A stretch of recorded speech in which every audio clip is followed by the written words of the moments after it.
என்ன பேப்பர்னு தெரியுதா இது? திரு சவுக்கு சங்கர் அவர்களுக்கு சைதாப்பேட்டை நீதிமன்றத்தில் கொடுக்கப்பட்டிருக்க தீர்ப்பின் நகல் தான் இந்த பேப்பர். சைதாப்பேட்டை நீதிமன்றம் திரு சவுக்கு சங்கருக்கு என்ன தீர்ப்பு வழங்கியிருக்கிறது? போலீஸ் கஸ்டடி 2 நாள் கேட்டிருக்காங்களே, அது எதற்கு? போலீஸுக்கும் குற்றம் சாட்டப்பட்டவருக்கும் என்னென்ன ரெஸ்ட்ரிக்ஷன் இருக்கு அப்படிங்கிறத இந்த வீடியோவில் டீட்டெயிலாக டீகோடிங் பண்ண வரோம். அதற்கு முன்னாடி இந்த சேனல் நீங்கள் சப்ஸ்கிரைப் பண்ணி வச்சுக்கிடுங்க. எல்லா வீடியோக்களும் உங்களுக்கு உடனுக்குடன் வந்து சேரும். நான் உங்கள் யங் தாத்தா.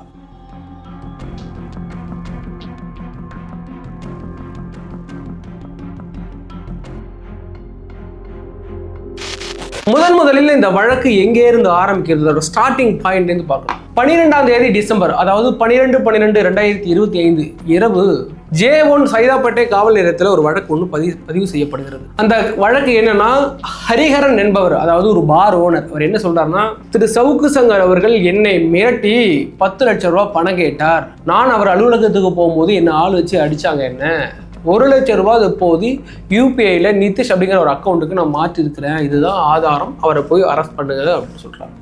நம்ம ஏற்கனவே என்ன பார்த்தோம்? ரெட் அண்ட் ஃபாலோன்ற ஒரு தயாரிப்பு நிறுவனம், ஒரு படம் தயாரிப்பு நிறுவனம், அவர் பேர் புருஷோத்தமன், அவரை தான் சவுக்கு சங்கரை மிரட்டி பணம் பறிச்சார் அப்படின்னு நம்ம பார்த்தோம். திரு சவுக்கு சங்கர் அவர்களுமே ஒரு வீடியோவாக வெளியிட்டு இருந்தார். என்னை ரெட் அண்ட் ஃபாலோ கம்பெனியில் உள்ள ஒரு ஆட்கள் தான் இது மாதிரி பண்ணாங்க, எனக்கு மேலே கேஸ் கொடுத்துருக்காங்கன்னு திரு சவுக்கு சங்கரே வீடியோ போட்டு சொன்னாரா? இது யார்? புதுசாக ஹரிஹரன். சரி, இது கூட பரவாயில்ல.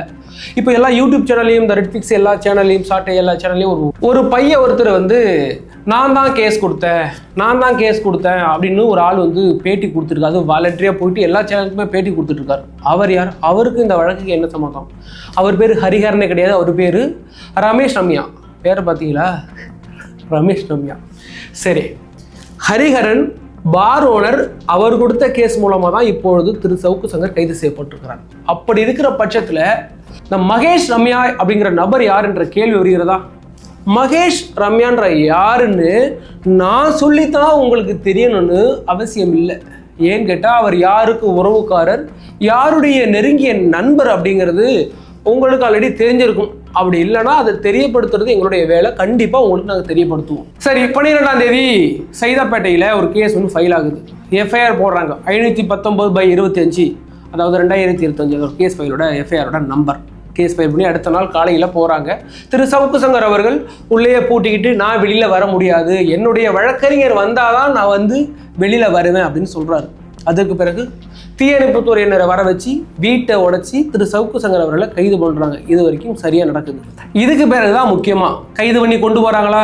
கைது கண்டு கொண்டு போய், அதாக BNS பாரதிய நியாய சன்ஹிதா அப்படின்னு ஒரு புதிய சட்டம் ஒன்று இருக்குது. அந்த சட்டத்தில் கீழே நான் ஒரு சொல்கிற அந்த வழக்குகள்லாம் அவங்கள கைது செய்கிறாங்க. அதாவது முக்கியமாக 296B ஆபாசமாக பேசுதல், இல்லது பொது இடங்களில் ஆபாசமாக நடந்துகிறதுக்கு இந்த கேஸ் ஃபைல் பண்ணுவாங்க. அதற்கு பிறகு 353(1)C அரசு ஊழியர்களை அடித்தல் இல்லைன்னா தடுத்தல், அது மாதிரியான வழக்கு 2வது வழக்கு பதிவு போடுறாங்க. 308(5) அதாவது உயிருக்கு ஆபத்தாக ஏற்படுத்தும் காயங்களை ஏற்படுத்துதல், இந்த வழக்கில் ஒரு வழக்கு பதிவு செய்யப்படுகிறது. அதுக்கு பிறகு 61(2) பலர் சேர்ந்து குற்றங்களை நிகழ்த்துதல் அப்படின்ற ஒரு கேஸ் இருக்கு. அதுபோக 351(3) கடுமையான மிரட்டல், எனக்கு பணம் கொடுங்க இல்லை காசு கொடுங்கன்னு சில விஷயங்களை இன்ஃப்ளூயன்சரை வச்சு, நான் பெரிய இன்ஃப்ளூயன்சரு அதனால நான் உன்னை மிரட்டுறேன் அப்படின்று மிரட்டுனா அதுக்கு இந்த கேஸெல்லாம் ஃபைல் பண்ணுவாங்க. அப்படியாக இத்தனை கேஸுகளை ஃபைல் பண்ணி கோர்ட்டில் கொண்டு போனாங்க. அதை விசாரித்த ஜட்ஜ் அனிதா என்ன பண்ணாங்கன்னா, இதில் 2 கேஸுக்கு பெரிய அளவில் சாட்சியங்கள் இல்லை அப்படின்னு.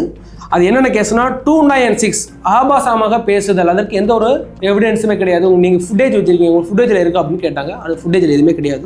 அதுபோக 353(1)C அரசு ஊழியர்களை அடித்தல், அவர் எங்கேயாவது போலீஸ் மேலே கையை வச்சாங்களா? அவர் எல்லாத்துக்குமே ஒத்துழைப்பு கொடுத்தார். நீங்கள் உள்ள உடச்சிட்டு பண்ண பிறகு எல்லாத்துக்குமே ஒத்துழைப்பு கொடுத்தார். நீங்கள் எப்படி இந்த கேஸை போட்டீங்க? இது 2க்கும் எந்த ஒரு போதுமான ஆதாரமும் இல்லை, அதனால் இந்த வழக்கை நான் தள்ளுபடி செய்கிறேன் அப்படின்னு அந்த 2 வழக்கு மட்டும் அவர் தள்ளுபடி செய்து வைக்கிறார். அதுக்கு பிறகு என்ன நடந்தது? இது ரொம்ப சீரியஸாக பார்க்கப்படுறது அடுத்து நாம் சொல்ல போகிற 3 கேஸ்கள் தான். அதாவது 308 உயிருக்கு ஆபத்தை ஏற்படுத்தும் வகையில் காயங்களை ஏற்படுத்துதல், அது ஒரு கேஸ் ஆகும். 61(2) அதாவது பலர் சேர்ந்து குற்றங்களை நிகழ்த்துதல், இந்த கேஸான அதாவது மாலதி, சவுக்கு சங்கர், அவர் ஊழியர்கள் எல்லாமே சேர்ந்து என்ன அடிச்சாங்க, என்ன மிரட்டினாங்க அப்படின்னு சொல்லியிருக்காங்கல்ல, அது ஒரு கேஸ் ஃபைல் பண்ணியிருக்கு. 351(3) அதாவது கடுமையாக மிரட்டல், நான் ஒரு இன்ஃப்ளூயன்சர் அப்படின்னு சொல்லி மிரட்டுறது. இந்த கேஸ் மூலமா ஒரு ஒன்று ஃபைல் ஆயிருக்குல்ல, இதை வந்து நான் இன்ட்ராகேட் பண்ணி தான் ஆகணும் அப்படின்னு நான் ஜுடிஷியல் கஸ்டடியில் வைக்கிறேன் அப்படின்னு மதிப்புமிகு அனிதா அவர்கள், அதாவது ஜட்ஜாக இருக்காங்களா, அவங்க சொல்லியிருந்தாங்க. இதற்கு பிறகு டிசம்பர் 15 போலீஸ் ஒரு மனு கொடுக்குறாங்க. அதாவது எனக்கு போலீஸ் கஸ்டடியில் வேணும், ஏன் அப்படின்னு சில காரணங்கள் அவர் குறிப்பிட்டிருக்காங்க. அந்த காரணங்கள் என்னென்னா, குற்றம் சாட்டப்பட்டவர் விசாரணைக்கு ஒத்துழைக்கவில்லை, ஏனென்றால் அவர் வீட்டை பூட்டிக்கிட்டே இருந்தார், அவர் விசாரணைக்கெல்லாம் ஒத்துழைக்கலை, அதனால் நாங்கள் அவரை போலீஸ் கஸ்டடியில் எடுத்து நாங்கள் விசாரிக்கணும்.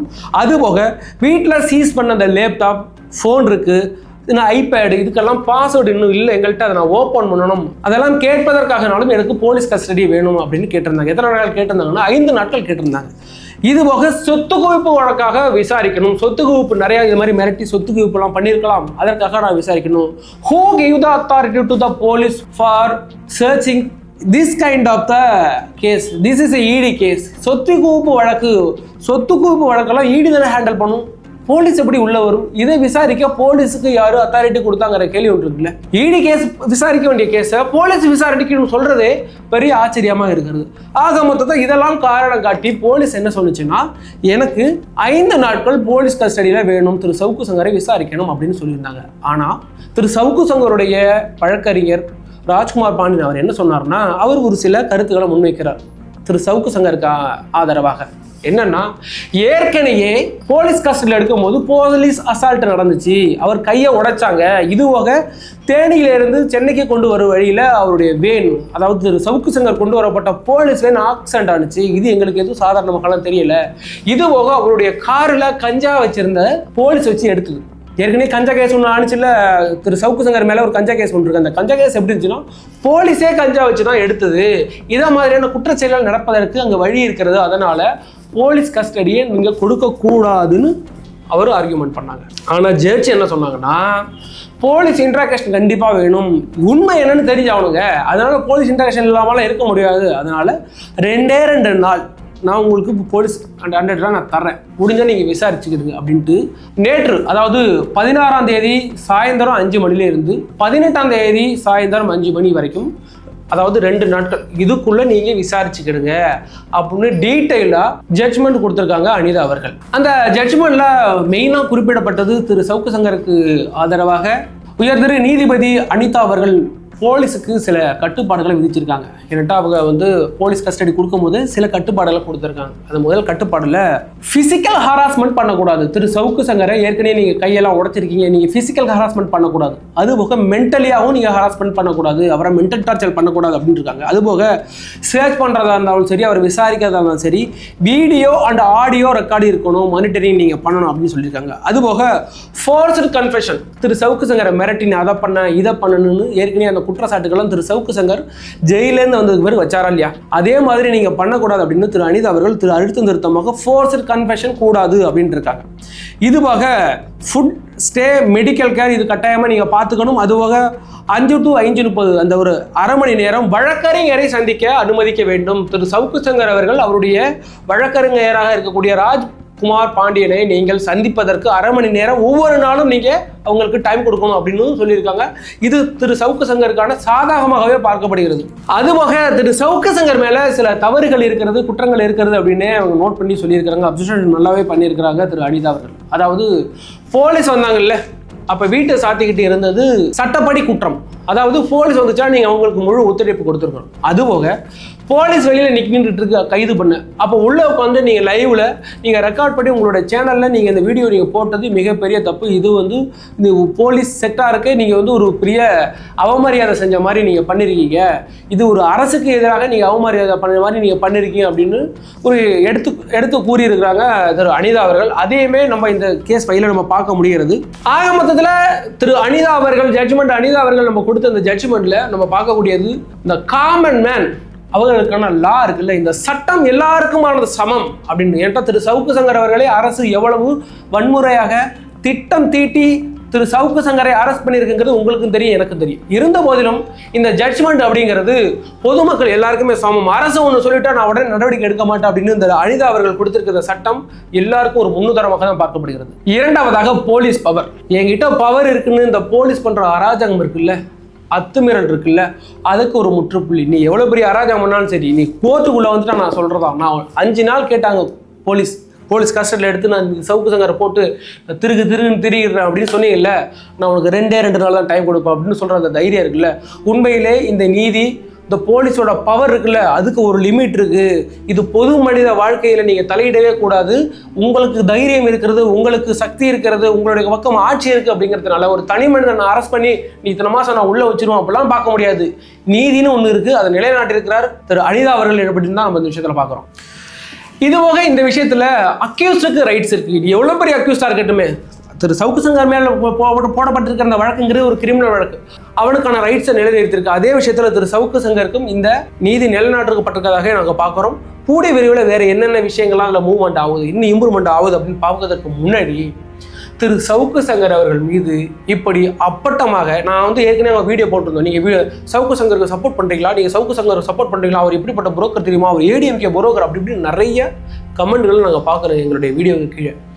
திரு சவுக்கு சங்கர் செஞ்ச எல்லாத்தையுமே நாங்கள் ஏற்றுக்கிட்டோன்னு உங்கள்கிட்ட சொன்னோமா? திரு சவுக்கு செஞ்ச எல்லாத்தையும் நாங்கள் ஏற்றுக்கல. அவர் அதிமுகவின் பக்கமாக தான் போகிறாரு அப்படிங்கிறத நாங்களும் பார்க்குறோம். அவர் விஜய் மீது அப்பட்டமாக ஒரு வன்மத்தை கேட்கணுங்கிறத நாங்கள் பார்க்குறோம். நாங்கள் எல்லாத்தையுமே பார்த்துக்கிட்டு தான் இருக்கோம். ஆனால் திரு சவுக்கு சங்கர் பக்கம் நான் ஏன் இங்கே நிற்கிறோம் அப்படின்னு நீங்கள் கேட்டிங்கன்னா, திரு சவுக்கு சங்கர் குரலற்ற மக்களின் குரலாக ஒலித்து கொண்டிருந்தாரா இல்லையா? அவருக்கு ஒரு ஜேர்னலிஸ்டா இல்லையா?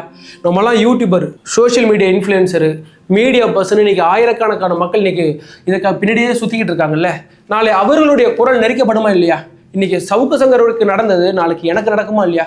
உங்களுக்கு நடக்குமா இல்லையா? யாருக்கு வேணாலும் நடக்கும். இந்த அரசுக்கு எதிராக யார் பேசினாலும் அவரை கைது செய்வேன், அவர்களை ஒடுக்குவேன் என்று இந்த அரசு கங்கணம் கட்டிக்கிட்டு தெரியுது இல்லை, அதை முறியடிக்கணும், அதற்காக குரல் எழுப்பணும். அந்த ஒரு காரணத்துக்காக தான் இன்னைக்கு சவுக்கு சங்கருக்காக பேசிட்டு இருக்கும். சவுக்கு சங்கர் மேல இந்த புனையப்பட்ட வழக்கு அப்படிங்கிறது இங்க எல்லாருக்குமே தெரியும். என்கிட்ட முதல் நாள் இரவு புனையப்பட்ட வழக்கு, அடுத்த நாள் கைது செய்யப்படுகிறார். முதல் நாளில் பார்த்தீங்கன்னா புருஷோத்தமன், இந்த ரெட் அண்ட் ஃபாலோ படத்தோட ப்ரொடியூசர் தான் புருஷோத்தமன் தான் கேஸ் கொடுத்தாங்க அப்படின்னாங்க. அடுத்த நாள் பார்த்தா சடையை வச்சுக்கிட்டு புதுசாக மகேஷ் அம்மே அப்படின்ற ஒரு பர்சன் எல்லா யூடியூப் சேனலுக்கு பேட்டி கொடுக்குறா, நான் தான் கேஸ் கொடுத்தேன்னு. ஆனால் இங்கே பார்த்தீங்கன்னா ஒரு பார் ஓனர் ஹரிஹரன் அப்படின்ற பேரில் இந்த கேஸ் ஃபைல் ஆயிருக்கு.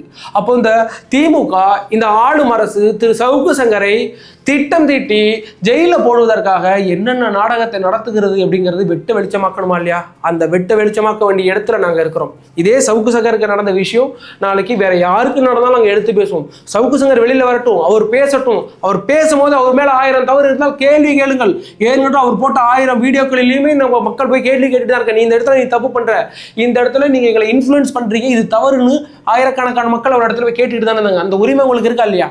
ஆனால் அதுக்காக திரு சவுக்கு சங்கரை கைது பண்ணி நான் உள்ள வச்சிருன்ற அந்த மனப்பான்மை அராஜக போக்கின் உச்சமாக பார்க்கப்படுகிறது. அதற்காக நாங்கள் இங்கே நின்று பேசிட்டு இருக்கோம். இன்னைக்கு ஆயிரக்கணக்கான மக்கள் இன்னைக்கு சமூக வலைதளங்களில் திரு சவுக்கு சங்கருக்கு ஆதரவாக பேசுகிறாங்களா? ஏன் பேசுகிறாங்க? அவர் குரலற்ற மக்களின் குரலாக ஒரு காலத்தில் ஒலித்தார், இப்பொழுதும் ஒலித்துக் கொண்டிருப்பார், எப்பொழுதும் ஒலித்துக் கொண்டிருப்பார் என்ற காரணத்தில் அவருக்காக இங்கே நின்று நாங்கள் பேசிட்டு இருக்கிறோம். அதனாலதான் இந்த இடத்துல நாம் அனைவரும் திரு சவுக்கு சங்கருடன் உடன் இருக்க வேண்டும். We stand with Savukku Shankar. இது போக சவுக்கு சங்கர் கேஸ்ல வேற என்னென்ன முன்னேற்றங்கள் நடக்குது, வேற என்னென்ன நிகழ்வு நடக்குதுங்கிறத நான் உங்கள்கிட்ட கூடிய வரையில் கொண்டாந்து சேர்ப்போம். உங்களிடம் விடைபெறுவது நான் உங்கள் யங் தாத்தா.